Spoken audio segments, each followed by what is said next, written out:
I started acting when I was 8 years old. I wanted to start acting when I was like 5 years old, but I was always too scared to go to the actual auditions in the school for the school plays. Yeah. I started doing it when I was 8. Someone told me when I was 12 I could get paid to do it. So I was like, well, that's it. I'm done for life. I'm sticking with this. But I hit a period about 18 months in 2016, 2017 where every audition I was going to, it didn't matter how hard I'd worked and prepped, I was screwing it up, and not just the actual audition itself, but I was not being myself. My personality was sucked out. I just couldn't connect with these other humans in the room. I was so like I was gonna say overwhelmed, but almost like intimidated, and I was relying on my assumptions to what these people wanted to see from me, and just being really disingenuous as a result.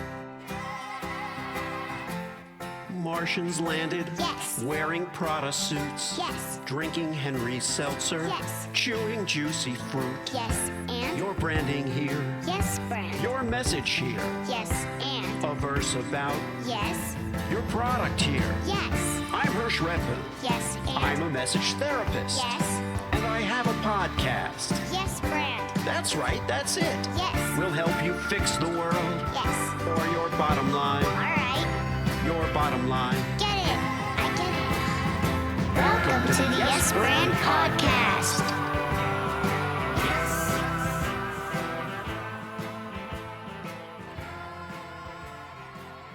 Today, Yes Brand is all about communication because obviously I'm a communicator here as host of the podcast. My guest, Mike Lane Evans, is a communicating coach and expert as well. I said that even though that sound, even though the syntax was off, he's a communicating expert. He's communicating, but he really is. He's an International Coaching Federation accredited coach, and he's the founder of Forefront Coaching. He works with individuals, he works with a team of coaches, and they work with corporate clients as well. So we're going to talk about what drives him, what got him to start this coaching firm, and also how he goes about marketing and communicating on behalf of the firm. Mike, welcome to the show. Thanks. Yeah, thanks for having me, Hirsch. It's my pleasure. It's my pleasure. So before the show, we were talking about animals and pets and and that has to do with communicating as well. You have a new puppy. I have a new puppy. So it's kind of interesting because we spend our lives really trying to improve our communication skills. It feels like that. But what are some of the challenges that you help your clients overcome? What you just said there is something I'm so fascinated by because we work a lot we work globally. So we're working across 6 different continents, and we're helping so many different cultures within those continents as well to be able to communicate within their culture and then outwards to other cultures, whether that's to get investment or new clients or whatever that might be. And so finding those different tracks of communication, if you will, like being true to yourself, being real, but at the same time meeting the needs of whichever audience you might be speaking with and being able to actually connect with those. So I think we get people who come to us for such a huge variety of reasons, right? Some people will come for a public speaking course, and inside they're really like, I just want to improve my confidence. And we don't run a course on confidence because I'm not going to sit here and claim that I'm, going to improve everybody's confidence. But a lot of times, just getting up there out of your comfort zone and practicing something, going through that challenge, through that fear, is where we build up our 10,000 hours, right? This idea of being an expert if we put in our 10,000 hours. And so, yeah, people come to us because they have a need for public speaking, or because internally in a team they have a need for managing a difficult conversation. That's one of the courses that we run too. If people need help in networking, so that might be networking at a conference or trying to grow their brand, but it might also just be, oh, I just got this new role as a manager and they're making me go to these events and like talk up the brand and I hate it and I don't want to be here. Like you can choose to hate it forever, right? Or you can just go, you know what? I've enjoyed my job until this point and I want to learn to enjoy this part too. So I've got to go through that. So we say we are communication coaches who will meet anybody where they are and then help you grow to where you want to be.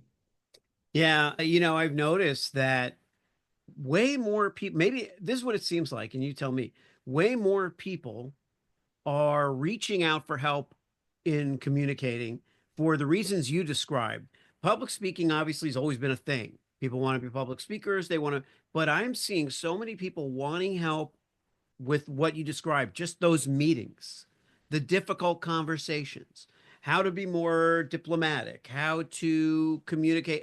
And do you think it's possibly that during the past few years we've undergone such a sea change in how we are presenting to one another, virtually versus in person, all these different things. What's your take on that? So there's a study that we talk about a lot. It's been around since the 60s, so it's not ours.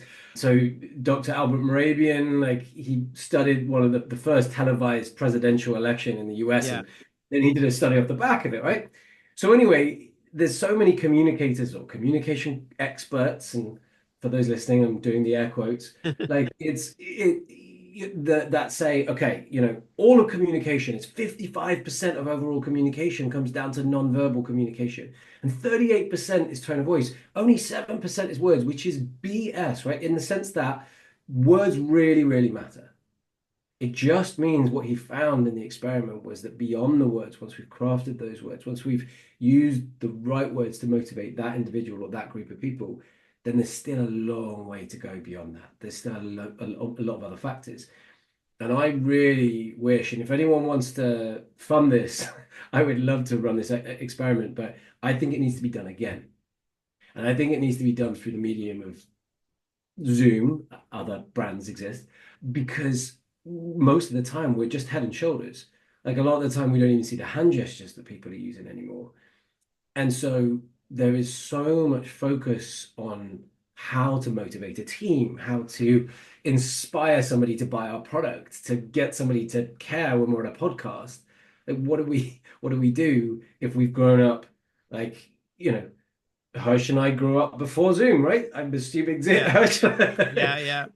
You learn ways of communicating through osmosis, like without even being taught it. I met a psychologist recently who's like, listen, some of the stuff that you're teaching and you're coaching, when no one gets taught it at school, no one gets taught how to communicate.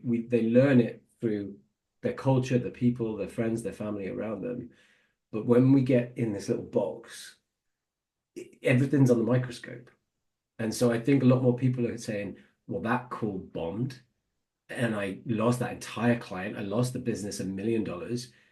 Like this is the stakes are so much higher now on just the words that I'm putting in place. And so, yeah, I do think a lot more people are reaching out. But I will just add to that, it depends again, I think, on the culture. So I think in the UK, and I'm sorry to people in the UK who are listening who maybe disagree with this, but there's still a huge push in the UK for training days. Like come in, deliver to the whole team, tick the box and go. And in the US, there's so many individuals who are really seeking that like development, that growth, and I see that in other continents, other countries around the world as well. But yeah, I think you're probably seeing it even more than I am Yeah. being where you are. Yeah, and I'm glad that you're doing it and doing so internationally. This would be a good time to get into a little bit your origin story and how you made this. Yeah, well, I started acting when I was 8 years old. I wanted to start acting when I was like 5 years old, but I was always too scared to go to the actual auditions in the school for the school plays. Yeah. I started doing it when I was 8. Someone told me when I was 12 I could get paid to do it. So I was like, well, that's it. I'm done for life. I'm sticking with this.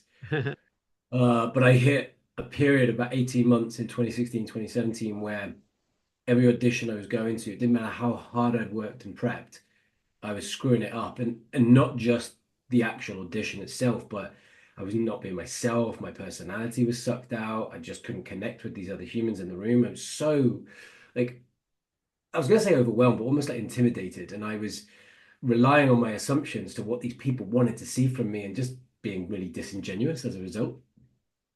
But the other thing that happened for me was there was this suck of energy. I felt the way I always used to describe it to my friends at the time was it was like I was given 60% of myself. And there was nothing, that top 40% just didn't exist until nearly every time I would walk out the front door and I could feel it like filling back up again. So Yeah. frustrating. And then I found during this time, there was a study in the UK done into this kind of area. And 83% of people had reported a breakdown between what they intended to do in a conversation or an interaction and what was actually happening, like the result or the impact that was actually coming out.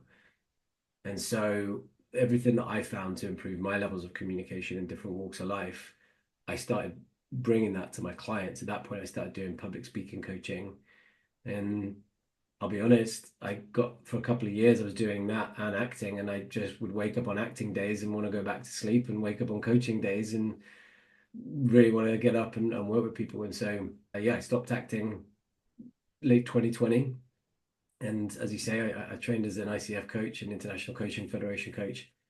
And then now with Forefront Coaching, there's a few of us, there's a few coaches that help, which means that, yeah, we can work globally around the world.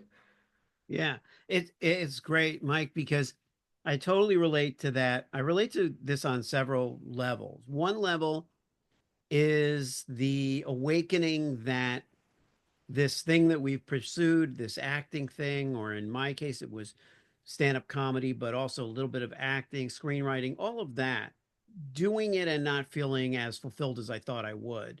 And then getting greater joy out of something I had already done. In my case, I had worked in advertising and branding my whole career. It's just I hadn't worked exclusively with people on their personal brands.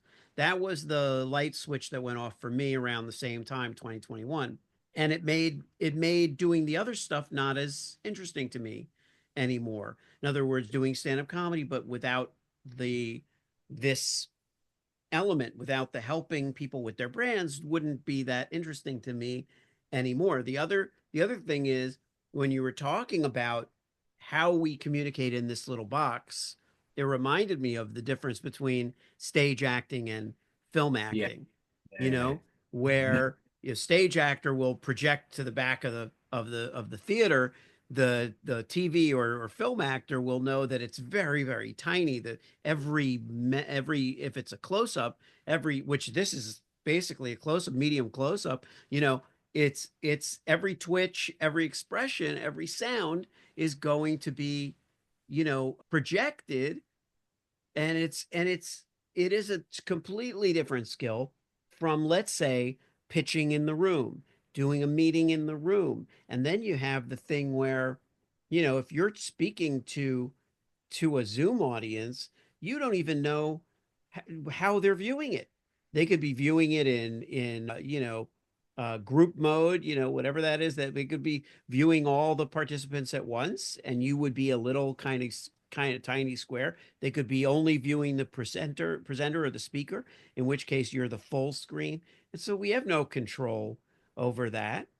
And the other thing is the confidence level, that idea of when you would walk out and all of a sudden you'd get refilled, is that it's very similar to the thing about the studies on what people should have done or would have done, is very reminiscent of the film device, where you'll see some kind of really strong, assertive, aggressive behavior, and then it will cut to, but that isn't what really happened. What really happened was they succumbed, as always, to being submissive and, weak, or whatever it was.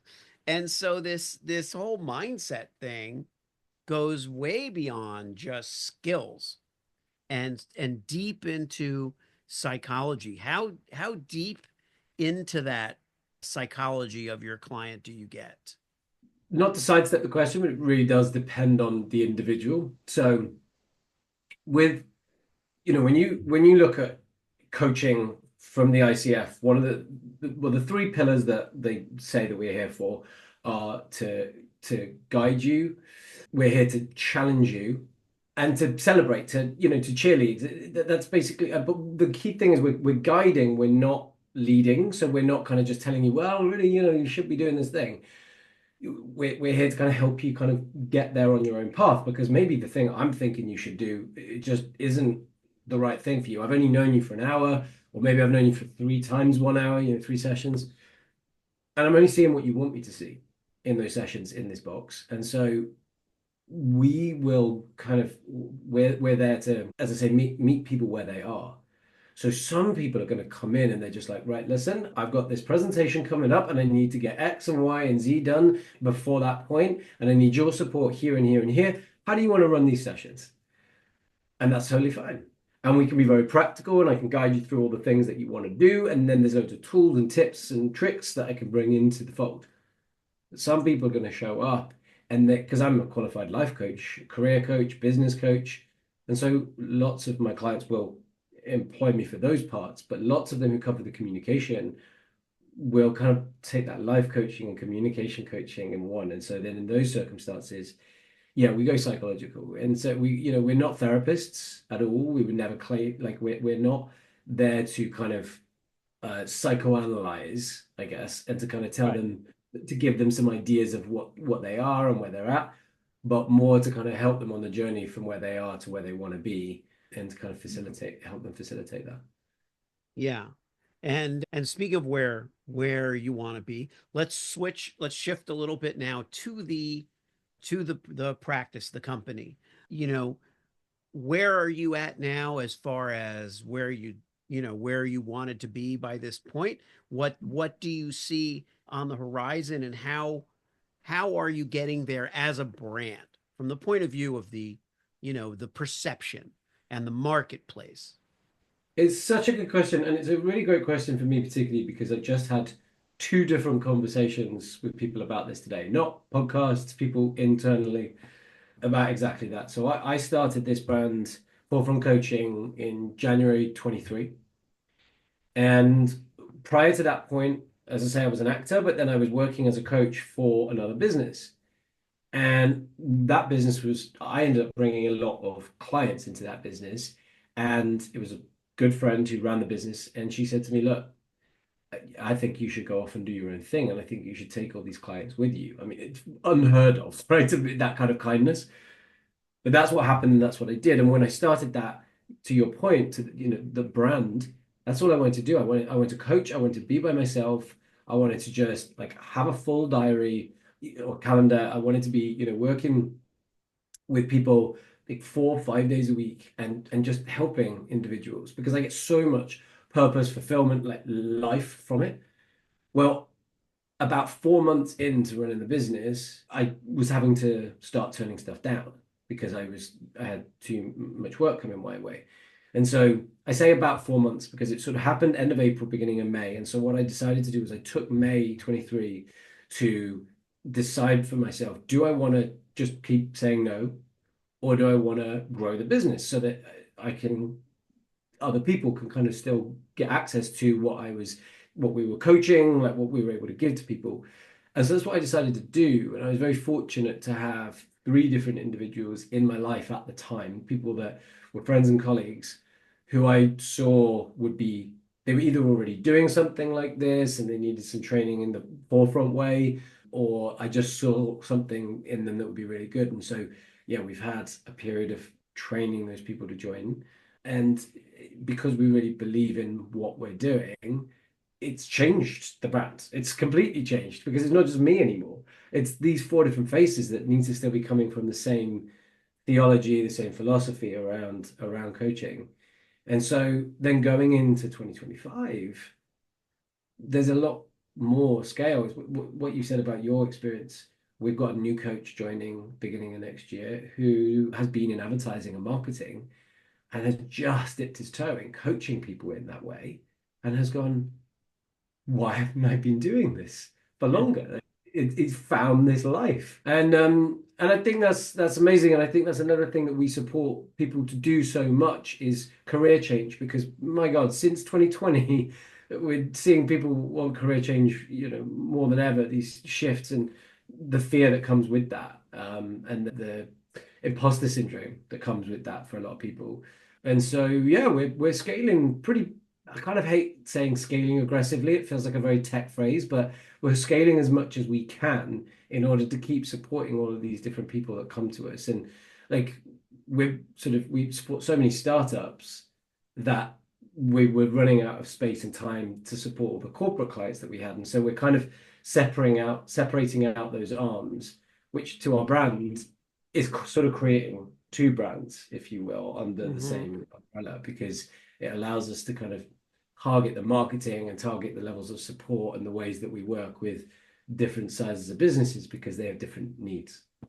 You bring up an interesting point, which is that you do kind of have two different, cohorts that you're serving, Yeah. right? You have these startups and smaller entities, and then you have corporate clients. Does it require almost a different, I mean, would it be beneficial to have Forefront be kind of divided into divisions or something like that? That's kind of what's happening. Yeah. So we've got two different options on the table.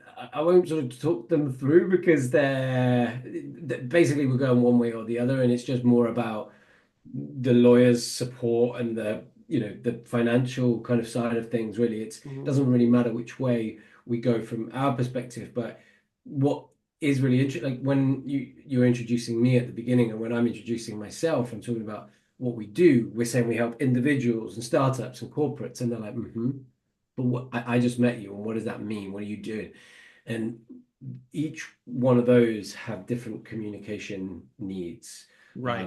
And wants too. Like I want to get to this point, like, and I don't know how to go there. And so when you're looking at those marketing funnels of LinkedIn, if we just stop there, that's three different messages to three different audiences. And so it is important to understand the brand story that goes along with that. And I spend all of my days helping people to build and improve their stories, their brand stories. Even if that's an individual and it's their personal brand, Yeah. it's the same. There's still someone that needs to tell a story brand or a brand story. And then you get so busy, for any startups that are listening to this, you get so busy, sometimes you realize, hey, I'm not taking my own medicine here. Oh, for So sure. For yeah, sure. I mean, that, by the way, is something that comes up quite frequently because we are doing similar things and we're working with with me, yeah, it's almost exclusively personal brands, but I define a personal brand as being a company or entity to which an individual is very close or is the driving force or face of it. So it doesn't mean that it's named after them. It means that it's definitely driven by their personal connection. yeah, So the brand can be called anything. It can be a little bigger, a little smaller, but it's really driven by them. And we do get so engaged in doing this for other people that we number one lack the perspective to necessarily look at our look at our own company or our own brand and kind of evaluate how it's doing or what it needs, you know. But it also is, we don't take our own medicine. You're right. We're busy doing this, doing the other thing. We're servicing people. We're taking care of our clients. So it is hard to do that. But it's great that there are so many new companies. Like I had asked you, well, how's it going or what's the origin? And we're talking about 2020. We're talking about 2023, whereas it used to be, well, we founded this in 2001 and then this happened and then that. But so many of us have started the iterations of what we're doing, within the last 5 years for sure. And yeah. it's fascinating to be helping people and doing it ourselves with stuff that's so new and so young because I think the paradigm's very different. The things that your clients are dealing with and my clients are dealing with and we are dealing with and you're dealing with are so new and so ever evolving that it's just exciting. I think my 2 cents is that it does feel like the audiences are very different and that the needs are very different and you would be warranted to you know be able to say, well, we do X for corporate clients and then we have this for newer clients. As you say, it doesn't change what you're doing, it only changes the basket, the basket that you're putting it in. I would Yeah. say that most of our listeners are entrepreneurs, small business owners, people who are in large part at least shepherding their own brands as opposed to having big agencies, do it. So, in circling back around, what would be some advice that you would give to someone who is learning the ropes in communicating about their own company, their own brand? Figure out what you want.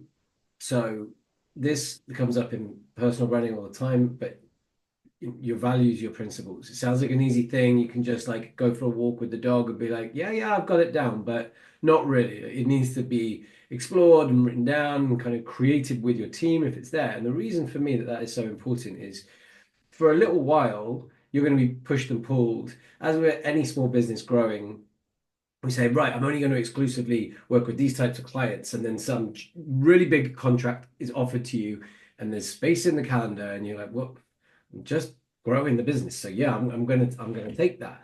But does that take you away from the thing that you're actually trying to grow, the ethos and the morals? And so for me, the biggest learning I've had along the way is the communication within the team. So taking the support and asking for their help. So there's only one of me, and the whole point of growing the business was to be able to offer what we do to more people.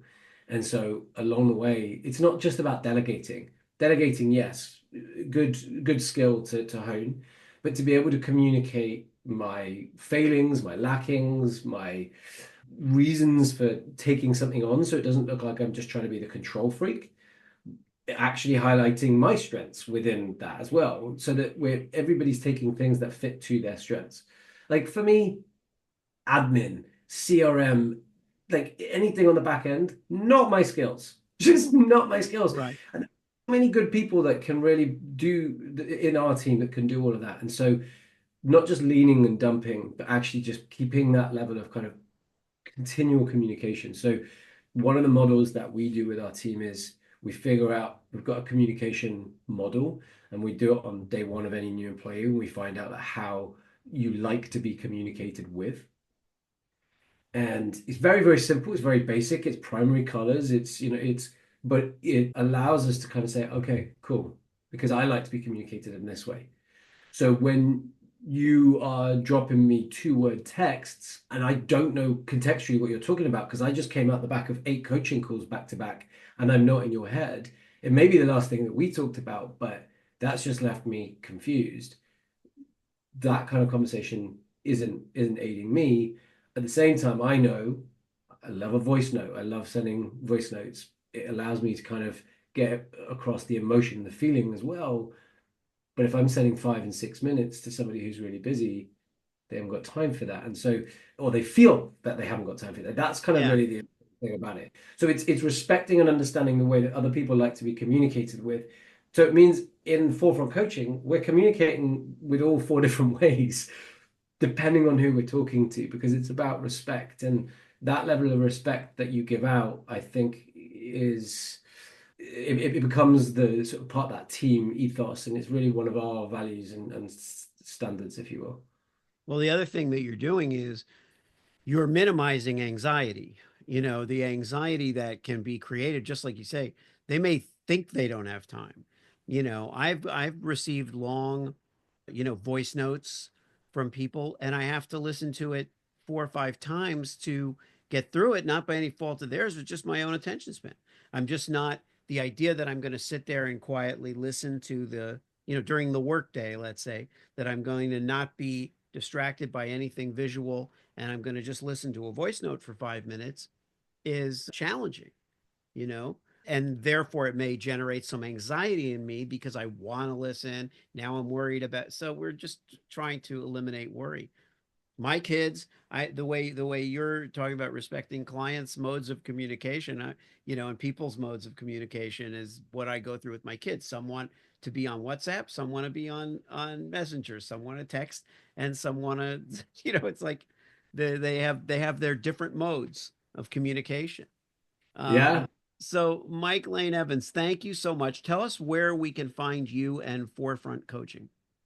So our website is forefront-coaching.com.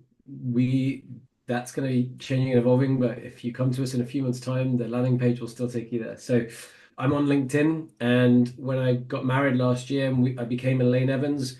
I haven't found another Mike Lane Evans since. So I think we've created a weirdly unusual name, even though it's 2 very common names put together. So yeah, look me up on LinkedIn, and I think the main thing for us is that we believe that what we're able to do is help people at all stages. And so if you feel like I've not got any money to be paying for coaches, and I probably never am going to prioritize money for that. Just come and take all the free content you can from our LinkedIn page. It's not about just trying to like reel you in. There's almost never hard sells on our socials. It's just more about saying, listen, just take some stuff, and like we believe in what we're doing. So if we can help one person through one sentence on a podcast, amazing. Like, let's just do that. And so maybe you'll want to stay and do our programs and couple coaching, and maybe we'll never speak and you'll watch from afar.